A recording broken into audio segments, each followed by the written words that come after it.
සුබ දවසක් යාළුවනේ ඔයාලා හැමෝටම. අද අපි කතා කරන්නේ අපේ කම්පියුටර් එකේ තියෙන අනවශ්‍ය cash file, temporary file delete කරගෙන කම්පියුටර් එකේ ස්පීඩ් එක සහ ස්ටෝරේජ් එක වැඩි කරගන්න විදිය ගැන. අපි කරගන්න ඕන කම්පියුටර් එකේ ස්ටාර්ට් එක ඕපන් කරලා මේකේ සර්ච් බාර් එකේ සර්ච් කරන්න ඕන disk cleanup කියලා.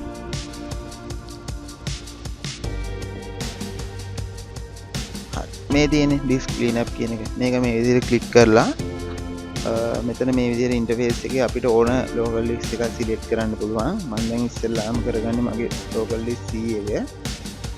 මේ විදිහට දාලා ඕකේ කරන්න ඕනේ. දැන් මේ වගේ ඉන්ටර්ෆේස් එකක් තමයි එන්නේ. දැන් මේක තියෙනවා අපිට normally ඇවිල්ලා මේ විදිහට ටික් දෙකක් දාලා මේක මේ උඩම ටික් එකෙන් තියෙන්නේ අපේ download file ටිකේ තියෙන cache delete කරනවා. මගේ නම් ඒක නෑ, මම ඒක කලින් delete කරා. ඒ හින්දා දැන් මේක ඔයාලගේ download file එකේ තියෙන cache ටික delete කරගන්න අවශ්‍ය නැත්නම් මෙතන ටික් එක මේ විදිහට අයින් කරගන්න.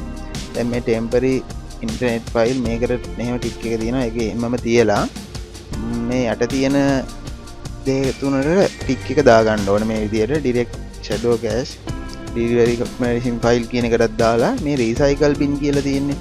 මෙන්න මේකට ටික් එක මම දැන් දාගන්නේ. මොකද අපි හදිස්සියට delete කරන ෆයිල් එකක් ආයෙ restore කරගන්න ඕන නම් අපිට recycle bin එකෙන් ගන්න පුළුවන්. හරි. මම මේකට මේ විදිහට ටික් එක දාන්න නැතුව ආයෙ යටට පොඩ්ඩක් ගියාම මෙතන තියෙනවා temporary file කියලා. මෙන්න මේ විදිහට මේකට ටික් එක දාගන්නවා. ඊට පස්සේ මේ යට submails කියන එකට දාලා තියෙන්නේ. මේ විදිහට ඕකේ කරනවා. දැන් ආයෙ මේ වගේ හසුනා මේක delete file දෙන්න. ඔන්න දැන් අපේ disk cleanup එක මූලික පියවර පටන් ගන්නවා. හරි. ඔන්න දැන් ඒ වැඩේ හරි. දැන් අපි කරගන්න ඕනේ අපේ Microsoft Store එක තියෙන්නේ. ඒක අපි ඔය ඒකේ download එනවා සමහරවිට අපි download කරලා මගදී නවත්තන ඒවා තියෙනවා. ඒ වගේ දේවල් ඉඳන් ඇත්තටම Microsoft Store එක වගේම computer එකත් පොඩ්ඩක් slow වෙනවා. අපි දැන් කරගන්න ඕනේ ඒකත් කොහොමද මේ clean කරගන්නේ කියලා. පස්සේ අපි ඉස්සෙල්ලා මේක අයින් කරලා මේ විදිහට කම්පියුටර් එකේ Windows R press කරනවා. ඊට පස්සේ මෙතන මේ WS reset කියලා සර්ච් කරනවා. මම දැනටමත් ඒක type කරලා තියෙන්නේ. WS කියන එක capital select මේ type කරන්න ඕන. R අකුරත් capital, අනිත් ටික simple select කරලා මේ විදිහට WS reset select කරලා okay කරගන්න ඕන. ඔන්න දැන් අපේ Microsoft Store එකත් clean වෙලා තියෙන්නේ. දැන් මේ විදිහට clean වුණාම මේක ඔටෝම open වෙනවා. හරි. දැන් අපි බලමු ඊළඟ පියවර මොකක්ද කියලා. දැන් අපි අපේ web browser එකේ crash file ටික delete කරමු. ඔයා Microsoft Edge එක open කරගන්න. ඒක ඕන කෙනෙක්ගේ computer එක තියෙන එකක් ඉඳලා මම ඒක use කරනවා. ඊට පස්සේ මේ උඩ තියෙනවා ටික් තුනක්. අන්න ඒක click කරලා මෙතන යටට යද්දි තියෙනවා delete browsing data කියලා. මෙන්න මේක මේ විදිහට click කරගන්න. click කරාට පස්සේ මේ වගේ interface එකක් තමයි එන්නේ. මේකේ තියෙනවා එක එක option වල. මේ තියෙන අපේ browsing history. ඒ කියන්නේ අපි search කරන ඒවා ඒ වගේ තියෙන්නේ. ඊට පස්සේ මේ download කරන දේවල්. මේ cookies කියන එක අනිවාර්යයෙන්ම මේ tick එක දාලා ඒක clean කරගන්න ඕනේ. මොකද මේ අපේ කම්පියුටර් එක කවුරු හරි hack කරොත් එහෙම අපේ social media හරි අපේ private website වල තියෙන දේවල් වලට හරි යන්න මේ cookies එක ඒගොල්ලන්ට ගොඩක් මේ අවශ්‍ය වෙනවා. හරි. මේ විදිහට මේ ටික් එක දාලා තියෙන ටිකරම මම මේ විදිහට තියලා ඔයාලට ඕන නම් මේ යට තියෙන ඒ වගේ ටික් එක දාගන්න පුළුවන්. හරි. මේ විදිහට මේක තියලා මේ විදිහට clear now කියන එක දෙන්න. හරි. දැන් අපේ browser එක සම්පූර්ණයෙන්ම clear වෙලා තියෙන්නේ. ඊළඟ option එක තමයි දැන් Windows R එක press කරන්න.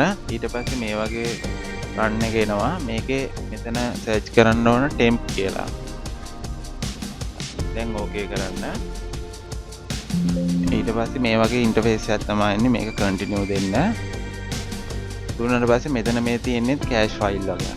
මේ ටික ඔහම click කරලා නැත්නම් control A එකට press කරලා ඒ සියල්ලම select කරගෙන මේ විදිහට delete දෙන්න.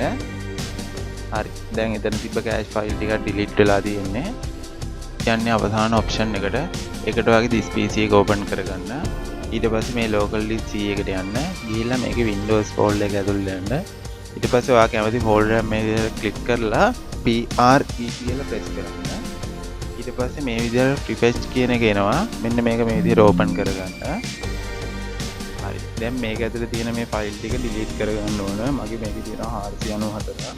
මේ විදිහට ක්ලික් කරලා control enable delete press කරන්න. හරි. දැන් ඔන්න ඒ ටික ක්ලියර් කරගත්තා. හරි. මේක මේ රන් වෙන ෆයිල් එකක් ඉන්න මේ විදිහට එන්නේ. මේකත් ස්කිප් කරන්න. හරි. හරි දැන් ඔන්න අපි බලමු ෆයිනල් රිසල්ට් එක කොහොමද කියලා. ස්ටෝරේජ් එකත් සාමාන්‍ය අර තිබ්බට වැඩිය පොඩ්ඩක් වැඩි වෙලා තියෙන්නේ. මොකද මේ අනවශ්‍ය ෆයිල් ටික අයින් වෙලා. ඇත්තටම දැන් කම්පියුටරේ ස්පීඩ් එකත් සෑහෙන්න වැඩි. මොකද මේ කම්පියුටරේ අනවශ්‍ය දේවල් අර තියෙන ඇත්තම කුණු වගේ තියෙන දේවල් සියල්ලම දැන් ඩිලීට් වෙලා තියෙන්නේ. හරි එහෙනම් අලුත් වීඩියෝ එකකින් හම්බෙමු. මගේ YouTube channel එක subscribe කරලා වීඩියෝ එකට like එකකුත් දාගෙන යන්න අමතක කරන්න එපා. එහෙනම් අදට ගිහිල්ලා එන්න.